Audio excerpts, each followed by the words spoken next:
one of the big hazards of covering the markets is that some of the biggest players rarely want to come on camera.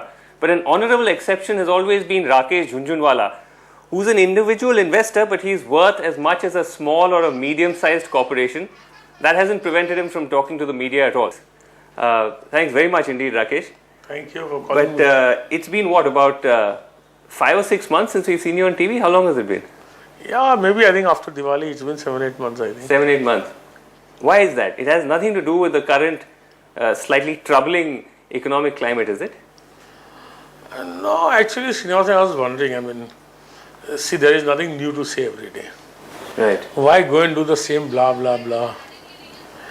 Right. And I thought, I have no clients, I have no customers, I have nothing to sell. Right. I have no purpose to come on TV. Right. But you're such an iconic figure that people are, they see you and they feel that things are all right. But tell me a little bit, we'll come back to you and this slightly more mellower Rakesh Jhunjhunwala later. But tell me a little bit about how things are looking right now. I mean, we're on a Monday today. We've come out after a couple of rather troubling weeks for the market. This current downturn, do you think it's going to last or is it temporary? See, how things are looking is, I would like to put that into 3 parts. One is about India and the domestic scene. One is about the technicalities of the attraction of Indian and foreign money into the Indian markets. Right. And third part is the international scenario. Okay. So let's start with India then first. I feel very much, I would say, I always had the conviction, and as time is passing, I think my conviction is being more and more proved and being recognized. Which is that what? The Indian growth story is the most sustainable story, that it cannot get reversed easily, that India's economic growth is based on sound fundamentals. Right. And sound and strong fundamentals, and it's going to get better with the day. In fact, today GDP figures are pretty good, just over 8%. Yeah, apart from the GDP figures, just one is the quantitative matter, one is the qualitative aspects. That the qualitative aspects of Indian growth is based on foundations and factors which are irreversible. And it's not a growth which has been thrust down the throat, or we have achieved this growth in crisis with due monetary and fiscal policy. We are not extra stimulated, we are not under stimulated.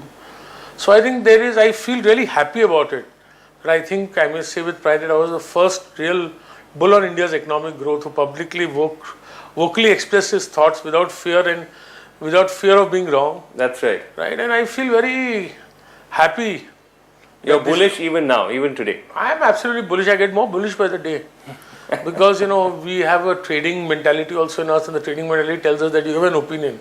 But as prices move up, our opinion gets stronger. So I think as far as India's growth story is concerned, it's on a very firm feet, on a very firm foundation. Second aspect, as far as attraction of money into the Indian markets is concerned, I think there's no doubt that money is going to come into India, both local and foreign. As far as the international scenario is concerned, I think my personal opinion is that the problems are for real. And whether it is Eurozone today, whether it's Britain tomorrow, it's America day after. The fact remains that there are large deficits. They have to be handled. Growth is going to be below par, right?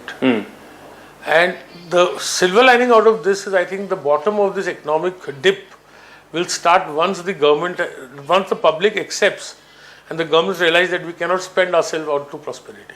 But how badly is what is happening in Europe right now going to impact us? Or are you already seeing that impact? I think personally nothing worse is going to happen in Europe or in England or Britain or America for the next 12 to 18 months. Right. And I think American growth and growth worldwide will be good in this year and maybe the early part of the next year. So I think what has happened in Europe, markets will tend to forget in the next 1 or 2 months. You think it's not going to impact us? Because normally the pattern is... It's going to impact the world. But I think there's a great likelihood that the real impact is going to come 12 to 24 months later than today. But why is the impact on India been much less? Like our markets are down about 11%. Globally, it's about 18 to 20%. Why is India still stronger? How is it managing to hold up? For 2 reasons. Although Chinese growth has been higher than India's, the international feeling and the feeling among the smart investors or the public in general is that the Chinese model is not sustainable, right? They feel the Indian model is sustainable. Second thing is, India is globally one of the most insulated economies. So I think that is the reason. Then there is a fair amount of local money. I think there are 3 reasons why India is insulated. India has outperformed. And I have no reason to believe that it will not outperform in future. Tuba.com